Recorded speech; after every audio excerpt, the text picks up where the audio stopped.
பார்த்திபன் மனநிலை பாதிக்கப்பட்ட பார்த்திபனின் பணிவான வணக்கம். இப்ப என்ன எல்லாரும் எப்படி சொல்றாங்கன்னா மனநிலை பாதிக்கப்பட்டவன். ஏன் எப்படி சொல்றாங்கன்னா, எனக்கு இந்த சாதி மதம் தேவையில்லை அப்படின்ற ஒரு சான்றிதழை நான் வாங்கியிருக்கிறேன். இதை வாங்கினதுனால எனக்கு மனநிலை பாதிக்கப்பட்டதாக மிக சிலர் நிறைய பேர் பாராட்டுறாங்க. ஆனா இதை வழங்கினது ஒரு சோழிங்கநல்லூர் தாசில்தார் எனக்கு வழங்கியிருக்காரு.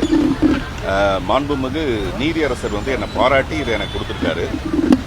இவ்வளவும் செஞ்சவங்களை மனநிலை பாதிக்கப்பட்டவங்கன்னா அவங்க யாரை சொல்றாங்க? இதை மனநிலை பாதிக்கப்பட்ட நிலையில் இந்த சான்றிதழ் எனக்கு வழங்கப்பட்டதுன்னா அது கோர்ட்டை அவமதிக்கிற ஒரு செயலாகும். அதனால நான் என்ன சொல்ல வரேன்னா, ஒரு சின்ன தவறு நடந்தது. புராணத்திலேயோ இதிகாசத்திலேயோ சந்தேகத்தின் பேரில் சொல்லுவாங்க. இப்ப குளிச்சதுக்காகவே சந்தேகப்பட்டா என்ன அர்த்தம்? இதை நான் எதுக்காக சொல்றேன்னா, மிக சில பேர் மட்டும் இதன் மேல ஒரு விமர்சனம் வைக்கிறாங்க.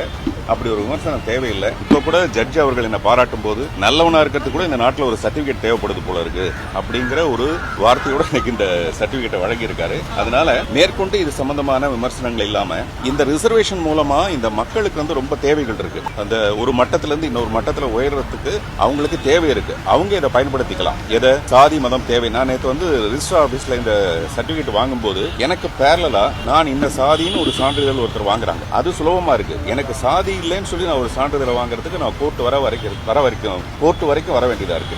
அந்த நிலை மாறணும். நான் இப்ப ஜட்ஜி கிட்ட சொல்லும்போது என்ன சொன்னேன்னா, மாண்புமிகு உங்களுடைய இந்த தீர்ப்பால நாளைக்கு அர்த்தமுள்ள ஒரு புதிய சமூகம் உருவாகும். அந்த சமூகம் உங்களை பாராட்டும் அப்படின்னு சொன்னேன்.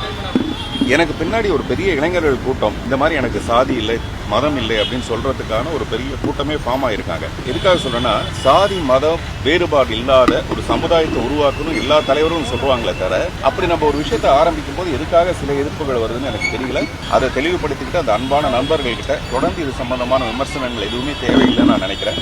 அதே மாதிரி இந்த 35 வருஷமா சினிமாவின் மூலமாக நான் நல்ல பல கருத்துக்களை சொல்லியிருக்கேன். தமிழ்நாட்டுக்கு தேவையான மக்களுக்கு தேவையான நல்ல பல திட்டங்களை என்னுடைய பார்த்திபன் மனிதநேய மன்றத்தின் மூலமாக நான் செஞ்சிருக்கேன். அதனால என்னுடைய நல்ல எண்ணத்தின் மேல சந்தேகம் இல்லாம தொடர்ந்து நான் நல்ல சினிமாக்கள் மட்டுமே பண்ணணுங்கிறது என்னுடைய அன்பான வேண்டுகோள். அதற்கு உங்க எல்லாருடைய ஆதரவு வேணுங்கிறது என்னுடைய வேண்டுகோள்.